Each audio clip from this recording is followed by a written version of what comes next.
Une légende urbaine est un récit bref, au contenu surprenant ou inhabituel et se répandant de proche en proche par le bouche à oreille ou par d'autres moyens informels de communication. Elles peuvent concerner ta vie quotidienne, les produits que tu consommes. Je crois que je viens de boire du chlore. Des lieux. Elles peuvent même concerner des événements paranormaux. Il y en a littéralement dans toutes les sphères de nos vies. C'était Halloween le week-end passé, l'occasion de se faire peur comme toutes les années, mais en calmant ce stress avec du sucre et des colorants fluorescents. Mais, comme vous le savez, la peur peut prendre différentes formes. Et une des pires, ce sont ces pensées, que tu croyais fausses. Puis un jour, tu tombes sur des stats et des faits qui te prouvent qu'en réalité, elles étaient vraies. Ces pensées qui désormais ne te quitteront plus et qui changeront le regard que tu as sur ta vie à jamais.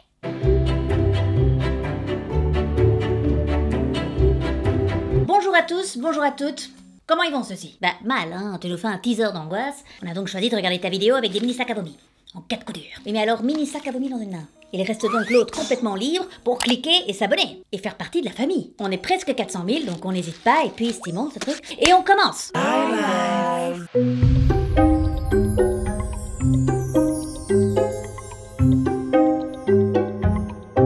Donc la première légende urbaine dont on va parler, on l'a déjà tous entendu, mais notre cerveau n'a jamais voulu y croire. Regarde toujours bien quand tu t'assieds sur les toilettes. T'as peut-être un rat qui va débarquer par le conduit et te mordre là où tu n'as pas envie qu'un rat te morde. Légende urbaine à laquelle tu ne crois pas, parce que si elle était vraie, elle te hanterait jusqu'à la fin de tes jours. Retenez bien ce moment.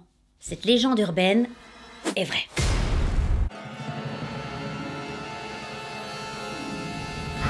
Le sac.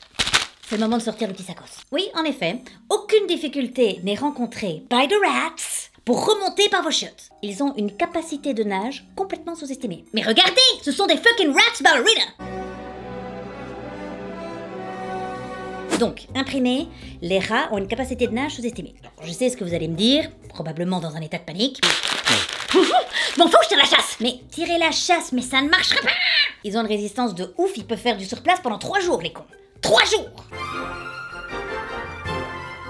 Oui, mais vous retenir à vie de pipi, ça va être long, mais c'est votre nouveau quotidien. Les rats peuvent retenir leur souffle pendant plus de 3 minutes. Donc autant vous dire que c'est bien assez pour nager de la conduite d'égout jusque dans vos chiottes. Hein. Oui, mais si c'est fin. Mon conduit est extrêmement fin. Oui, bah les rats peuvent passer à travers des trous de la taille d'une pièce de monnaie. Hein. C'est le cirque du soleil. Hein. Renseignez-vous. Sans compter que leurs griffes acérées leur permettent d'escalader pratiquement toutes les surfaces verticales. Très honnêtement, pourquoi est-ce que les rats ne sont pas encore les maîtres du monde? C'est incompréhensible pour moi. Hein. Alors je vais quand même vous donner un autre conseil au cas où un rat s'invite dans vos chiottes. Premièrement, évidemment, vous baissez le couvercle. Mais, étape supplémentaire, vous mettez un poids sur le couvercle. Car sans ça, le rat sera capable d'ouvrir le couvercle sans aucun problème. Ok, c'est un groupe d'intervention d'élite ou c'est un rongeur? La ligne n'est pas claire, franchement. Si je continue à creuser, je trouve quoi? Ratatouille, c'est pas une fiction? Disney a en réalité réalisé un documentaire? Il y a des rats experts en bolo dans tout Paris? Ouais, ne mentez pas, je suis à ça de vous percer un jour. Tu penses encore que t'es à l'abri chez toi? Ok, je vais juste finir par une petite stat. Selon des experts en contrôle des animaux, un appel sur 1000 concerne un rat qui est rentré dans la maison par les toilettes. Et ce chiffre tend à augmenter dans les grandes villes. Pause pipi dans le sac à vomi. Il est temps pour moi de vous parler du sponsor de cette vidéo, c'est NordVPN, vous les connaissez, ils soutiennent la chaîne. Principe, via NordVPN, vous pouvez vous connecter partout dans le monde pour profiter de contenus qui ne sont pas disponibles dans votre pays. Ça prend juste 2 secondes et vous ne raterez plus jamais vos émissions préférées ou encore vos matchs préférés. Il y a également une légende urbaine qui tourne autour de NordVPN. Une légende qui dirait qu'on aura accès à des abonnements moins chers si on se connecte via d'autres pays. C'est pas une légende, c'est vrai. Tenez, escúchame. Esto se queda entre nosotros, ¿vale? Sí, hablo en espagnol para más discreción. Oui, mais on a les sous-titres, du coup. Subtítulos? Bon, par exemple, votre abonnement Spotify. Spotify. Spotify. Ben, ton abonnement sera moins cher si tu passes via des serveurs sud-américains. Sud-americanos. Bon, du coup, tu deviens un peu... Ça va? C'est plus clair? Légende urbaine. S'il vous plaît, ne confondez pas, on est sur des faits là. Pareil, si vous voyagez et que vous êtes dans une gare, dans un aéroport. Bueno me voy. Oui bon, tu as un aller simple pour Berlin. Bon. Eh bien, même si tu te connectes sur des Wi-Fi publics, NordVPN va sécuriser ta connexion pour éviter que tu te fasses hacker. Ah ben, les hackers, ils sont toujours prêts, hein, sachez-le. Ah ben voilà, tu fais pas attention, tous tes mots de passe ont été volés. Qu'est-ce que tu veux que je dise? C'est très important de sensibiliser à la cybersécurité. Il y a beaucoup d'arnaques, donc il faut être vigilant et protégé. Rendez-vous sur mon lien en description pour profiter de l'offre spéciale et profiter de tous les avantages. Plus 4 mois offerts avec un abonnement de 2 ans. N'oubliez pas que vous pouvez connecter jusqu'à 6 appareils en même temps et que vous êtes toujours satisfait ou remboursé pendant 30 jours.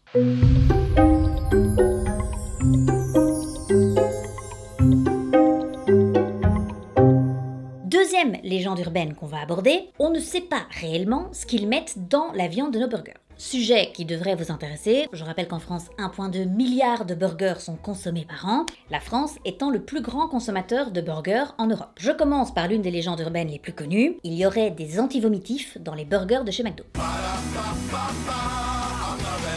Cette légende est... Ouh, les rats vous ont déjà achevé, je le vois. Calmez-vous, celle-ci est fausse. Thank God! Posez le sac, voilà. Posez le sac. Ce qui est intéressant ici, c'est de voir d'où la rumeur est partie. Parce que je connaissais la rumeur, comme vous j'imagine, mais je ne connaissais pas le raisonnement derrière. Eh bien le doute a émergé quand des gens ont remarqué des petits cercles blancs juste en dessous de certains pains à burger de chez McDo. Et c'est ce cercle qui serait donc la preuve de la présence de pastilles antivomitifs dans les burgers. C'est le pire reveal de toute l'histoire du Cluedo. Je l'ai! McDo avec l'antivomitif dans Big Mac. C'est ça? Ben non, c'est pas ça! Nouveau perso, Colonel Betos, tu sais. Oui, bonjour. Oui, parce que je veux bien l'adage qui dit « au plus c'est gros, au plus ça passe », mais là quand même, que l'une des enseignes les plus puissantes au monde se soit dit « on va mettre un comprimé en entier dans le burger ». Alors déjà, pas super intéressant vu que le prix du comprimé doit coûter le prix du burger, mais imaginons. Mais tu fais quoi? Bah je mets le comprimé dans la pâte à burger. Comme ça, en entier. Oh dis, on va pas s'emmerder. S'emmerder? Mais on a contrôle qualité à midi. Les substances médicamenteuses sont complètement interdites. Enfin, je pense qu'ils vont le déceler quoi. Ah, c'est dommage ça. Parce que la particularité de ce comprimé, c'est que après cuisson, malgré le fait qu'il aurait dû complètement fondre et se mélanger au pain, eux ils laisseront une trace blanche juste en dessous du burger. Et alors une trace qui ressemblera pile poil à ce à quoi ressemblait la pastille avant qu'elle rentre dans le four à 350 degrés. Une technologie, gars, c'est la Tesla de l'antigerbe. Riez, mais en 2022, la rumeur persiste encore. Hein. Même McDo prend le truc extrêmement au sérieux. Parce que déjà, en 2012, ils avaient répondu. Mais tu peux encore retrouver, aujourd'hui, leur réponse sur leur site officiel. Donc, je cite le site. Oui, voilà. C'est hilarant. Le cercle blanc qui apparaît parfois sous notre pain est une petite imperfection qui se crée pendant la cuisson. La chaleur relâche de l'humidité et parfois cette humidité est piégée sous le pain à un seul et même endroit. À cause de la chaleur intense dans le four, l'humidité se transforme en vapeur, empêchant cette petite partie du pain de toucher la plaque du four et de brunir normalement. Il y a quand même une majorité de gars qui ont choisi de plonger pour la Tesla de l'antigerbe. Et ils se racontent leur petite histoire de pastille qui résiste à 800 degrés. Vous savez que Sapiens, donc nous, on domine le monde parce qu'on est le seul animal capable de créer et de croire à des histoires fictives. Parce qu'en réalité, on ne peut coopérer qu'en groupe de maximum 150 personnes. Et donc, être capable de créer des histoires, ça a fait sauter ce frein et on peut coopérer maintenant avec des milliers d'étrangers. Des mythes communs. Ça passe de Apple à Jesus à la pastille de chez McDo. Oui, on va s'éteindre, hein, on va s'éteindre. Donc, pour résumer, antivomitif dans les burgers, non. En plus, la viande des burgers, c'est contrôlé, enfin je veux dire... On contrôle. Bon, les stats montrent que la viande d'un burger provient de 100 vaches différentes, mais je veux dire, on contrôle. Contrôle. Imagine en réalité, on mange du rat ou de l'humain. Hein? Préparez le sac, je vous en supplie. Une étude indépendante réalisée par Clear Labs en 2016 a analysé 258 burgers provenant de supermarchés, de fast-food et même des burgers végétariens. Ils ont analysé leur composition en utilisant le séquençage ADN. 14% des échantillons sont problématiques. Donc on retrouve par exemple des traces de produits moins chers comme la dinde et le poulet. On retrouve parfois du porc alors que la liste des ingrédients ne le mentionnait pas. Attention aux végétariens, attention. Là, un produit sur 4 pose problème. On a retrouvé des traces de viande dans les produits végétariens analysés. Et d'ailleurs pas mal de produits non listés dans la liste des ingrédients de l'emballage. Un des résultats les plus perturbants, est-ce que c'est le bon mot? Ils ont décelé la présence d'ADN de rats et d'humains dans certains échantillons. Dont un végétarien, je précise. Ne me demandez pas pourquoi je suis végane. Demandez-vous pourquoi vous ne l'êtes pas.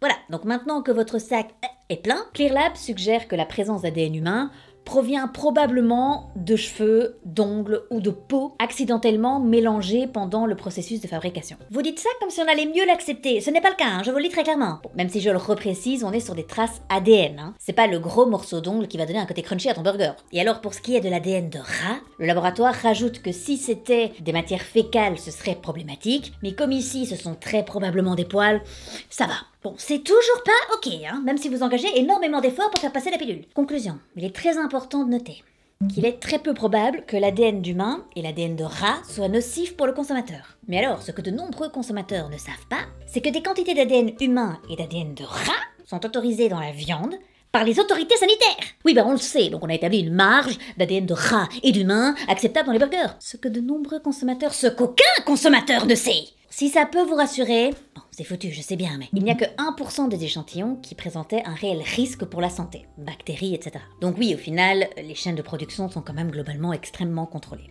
Ça ne vous a pas rassuré à 100%, ouais, je comprends. Et pourtant, petit conseil, même si là, vous avez un petit peu peur de supermarchés, des chaînes de fast-food, etc., ne vous rabattez pas sur les food trucks. Oui, parce que la légende urbaine sur la présence de viande humaine dans les burgers, elle est apparue aussi en partie à cause de cette histoire vraie, celle de Joseph Roy Metheny, qui, dans les années 90, tuait des toxicomanes, ensuite mélangeait leur chair avec un petit peu de bœuf, pour en faire des hamburgers qu'il vendait dans sa caravane food truck. Ok, donc plus pipi et on ne se nourrit plus également. Ça commence à devenir un petit peu compliqué cette histoire. Oui, alors en effet, ce serial killer avait une manière quand même très particulière de se débarrasser de ses corps. Je cite, « Comme un boucher, j'en ai fait de la viande, je les ai mises dans des Tupperware que j'ai rangés au congélateur. » Très bizarre. Un côté, je fais des nuggets humains, mais je tiens compte quand même à ne pas briser la chaîne du froid, quoi.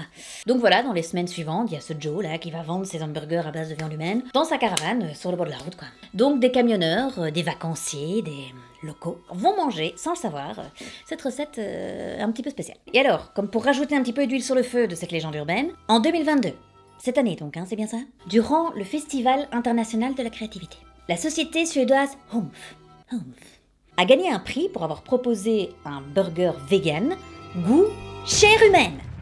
Mais comment les goûteurs ont fait pour comparer? Arrêtez tout! Ah ben ça c'est sûr, on va vous croire sur parole. Quoi? Du soja, du blé, des champignons et du gras pour reproduire la chair humaine. Écoutez, personne n'y croit. Oui, vous avez un objectif. Outre le fait d'être un gros dégueulasse, l'entreprise avait pour but de convaincre les amateurs de viande que des produits à base de plantes pouvaient reproduire le goût de n'importe quelle viande. Mais monsieur, on vient de voir que les mangeurs de viande et les véganes mangeaient du rats à leur insu, on s'occuperait pas de ça d'abord.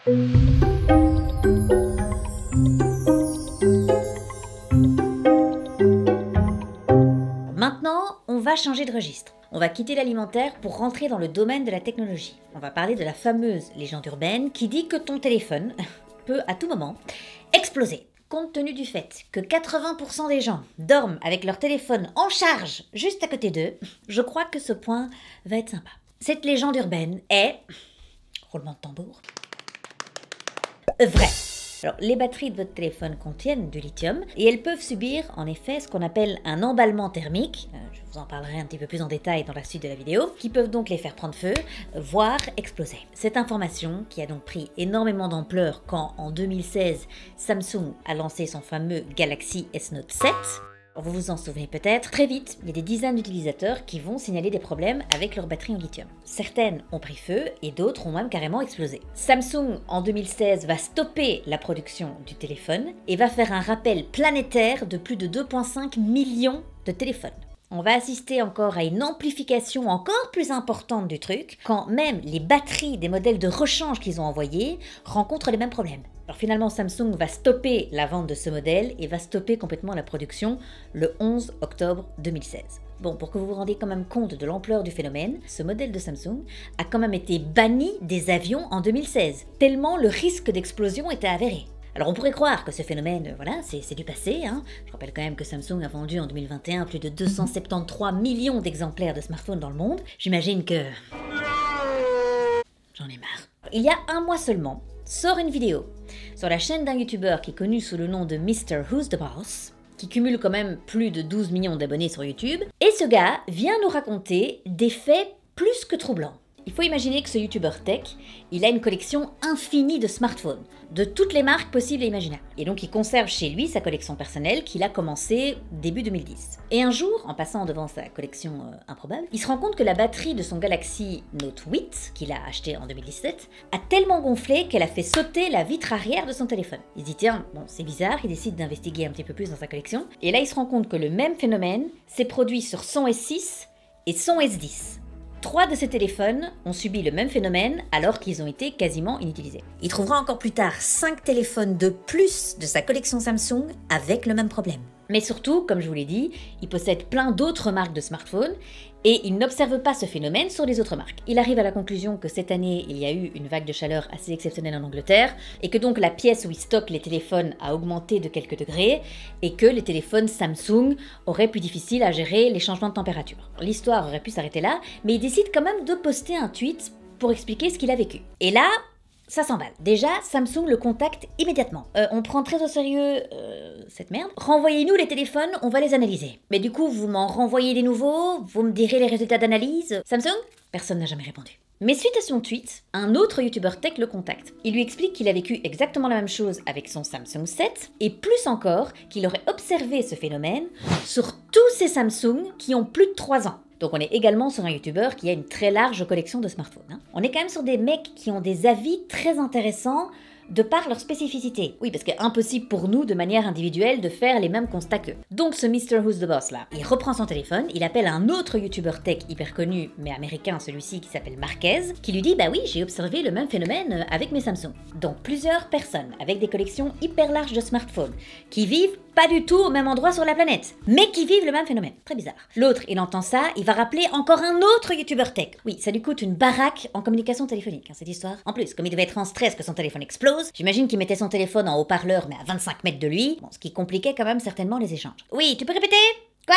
Donc il appelle son autre youtubeur, qui s'appelle Jerry Rig Everything. Sa spécialité à lui, c'est de démonter les téléphones. Pareil, il a remarqué le même phénomène. Et Jerry va expliquer que dans une batterie à lithium, il y a un électrolyte liquide dans lequel bougent les ions et qui permet à la batterie de fonctionner. Et quand cet électrolyte se décompose, il va relâcher une substance gazeuse. Si l'électrolyte est épuisé et qu'il s'est donc complètement évaporé à l'intérieur de la batterie, il peut se produire ce qu'on appelle un emballement thermique. Donc ça va surchauffer, ce qui peut provoquer un feu ou éventuellement une explosion. D'ailleurs, ne retirez jamais une batterie gonflée de votre téléphone, hein, c'est hyper dangereux. Oui, parce qu'un téléphone qui explose, on risque quand même tout de suite la mort, donc c'est pas du tout un jeu. Hein. Là, le Mr. Who's the Boss, il commence à faire des calculs, il se dit ok, il y a 1 milliard de téléphones Samsung en circulation dans le monde entier. Lui, il se base sur la même probabilité de téléphones défectueux dans sa collection. Selon lui, ça fait quand même 25% de téléphones qui pourraient exploser. Bon, j'aurais misé sur Poutine, moi, mais visiblement, il y a un changement de plan, les gars. Mais il y a pire que ça! Oui, je parle fort parce que maintenant, je suis à peu près sûre que vous avez déposé votre téléphone de l'autre côté de la pièce. Mais j'ai pas fini! Rapprochez-vous, revenez! Alors, il n'y a pas que dans les téléphones qu'il y a des batteries en lithium. Il y en a dans les voitures électriques, dans les vélos électriques, dans les trottinettes, dans les montres, dans les écouteurs. Mais là, ça va, il n'y a pas trop de problèmes, je pense. Non ?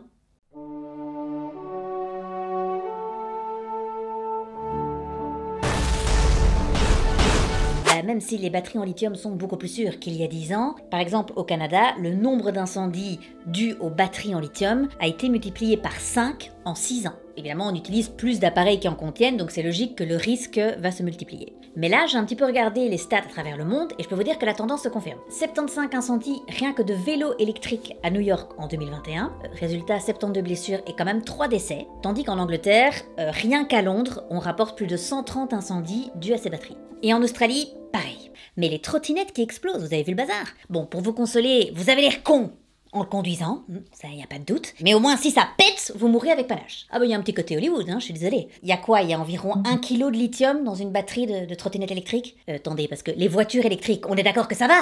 Non, parce que moi je roule dans une voiture avec le cucu posé sur une batterie avec 80 kilos de lithium. Je m'alarme? Boum! Yeah, big bada boom. Bada boum! Ah oui, et j'ajoute que le mec qui a créé ma caisse, il se balade dans ses nouveaux bureaux avec des éviers à la main. Je m'alarme? Oui, la voiture est belle, mais mon cul aussi il est beau, donc à choisir, je vais te dire, c'est la fin de cette vidéo. Oui, on va arrêter là pour aujourd'hui, je suis d'accord, c'est énormément de choses à digérer. On se retrouve dans 2 semaines, n'hésitez pas à liker cette vidéo si ça vous a plu et de laisser un commentaire s'il y a déjà quelque chose qui un jour est remonté par vos chiottes, ou si quelque chose vous a déjà pété entre les doigts. Voilà, qu'on avance maintenant. Citation du jour, Elon Musk. J'aimerais bien mourir sur Mars, mais pas pendant l'impact. Gars, franchement, va vendre des éviers. À tout jamais. Je vous fais plein de bisous, ciao.